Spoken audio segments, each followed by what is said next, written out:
ఎంత చక్కని పాట పాడినాడు. పాపము లేని యేసు రక్తం, పాపము లేని యేసు రక్తం. ఆ యేసు రక్తములను నువ్వు కడగబెడితే, ఆ ప్రభు రక్తములను నువ్వు కడగబెడితే నువ్వు పరిశుద్ధపరచబడతావు, నువ్వు నీతిమంతుడిగా మార్చబడతావు. ఈరోజు దేవుని మాటలు మనం వింటున్నాం. తల్లి చెల్లి అక్క 8వ అధ్యాయం 6వ వాక్యంలో, నీవు పవిత్రుడవై యథార్థవంతుడవైన ఎడలా నిశ్చయముగా నిశ్చయముగా ఇది ఖచ్చితంగా ఇది నెరవేరుతుంది, ఆయన నీ యందు శ్రద్ధ నిలుపుతాడు. బా, ఎవరండి శ్రద్ధ నిలిపేది? జీవము కలిగిన దేవుడు అండి. చపలుడు సంతోషంగా సంతోషంగా సంతోషంగా చపలుడు ప్రభునామని మహిమపడతాం. హల్లెలూయా హల్లెలూయా, యేసయ్య నామానికి స్తుతి కలుగును గాక. ఆయన శ్రద్ధ నిలుపుతాడు. నువ్వు చేయుచున్న పనిలో ఆయన శ్రద్ధ పెట్టి ఆలకించి చూస్తా ఉంటాడు. నువ్వు వెళ్తున్న ప్రయాణంలో ఆయన శ్రద్ధ పెడతాడు నీ పైన. ఆయనకు శ్రద్ధ. నువ్వు ఎక్కడ ప్రమాదములో పడిపోకుండా, ఎక్కడ నువ్వు ఆపదలో చిక్కుకోకుండా, ఎక్కడ నువ్వు సమస్యలో పడిపోకుండా నిన్ను నీ పైన శ్రద్ధ నిలిపి ఇలా నిన్ను కాపాట కోసం ఆయన సిద్ధంగా ఉన్నాడు. చపలుడు దేవునామని మహిమపడతా. ఎంత ప్రేమ కలిగిన దేవుడు అండి నేను ప్రకటిస్తున్న ప్రభువు.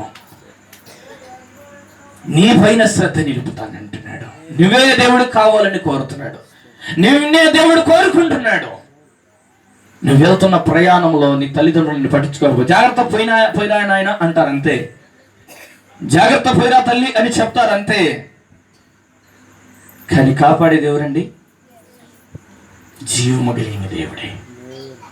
ఈరోజు నువ్వు ఎప్పుడైతే పవిత్రత కలిగి యథార్థత కలిగి నువ్వు జీవిస్తావో, నిన్ను చూసిన దేవుడు అపవిత్రమైన ముట్టకుండా, అపవిత్రమైన మాట్లాడకుండా, అపవిత్రమైన తలంచకుండా, అపవిత్రమైన స్థలములను అడుగు పెట్టకుండా నిన్ను నువ్వు కాపాడుకొని, అన్యాయం వైపు, అక్రమం వైపు, మోసం వైపు నువ్వు వెళ్ళకుండా నిన్ను నువ్వు కాపాడుకోనగలిగితే నీ పైన ఆయన దృష్టి నిలిపి నిన్ను మహాభివృద్ధి చేయబోతున్నాడు. చపలుడు దేవునామని మహిమపడతా.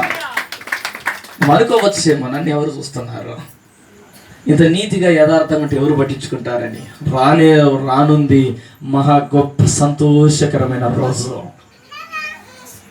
త్వరలోనే రానయ్యింది అందరి ఎదుట కిరీటం పెట్టే రోజు. చపలుడు దేవునామాన్ని మహిమపడతా. ప్రజలందరి ఎదుట నీతి కిరీటం ఆయన పెట్టబోతున్నాడు. ప్రజలందరి ఎదుట ఆయన తయారు చేసిన కిరీటము నీ తలపైన పెడితే ఎంత ఘనత. ఆ కిరీటం నీకు కావాలంటే, ఆ ఘనత నీకు కావాలంటే భూమి మీద నిన్ను నువ్వు జాగ్రత్తగా కాపాడుకోవాలి.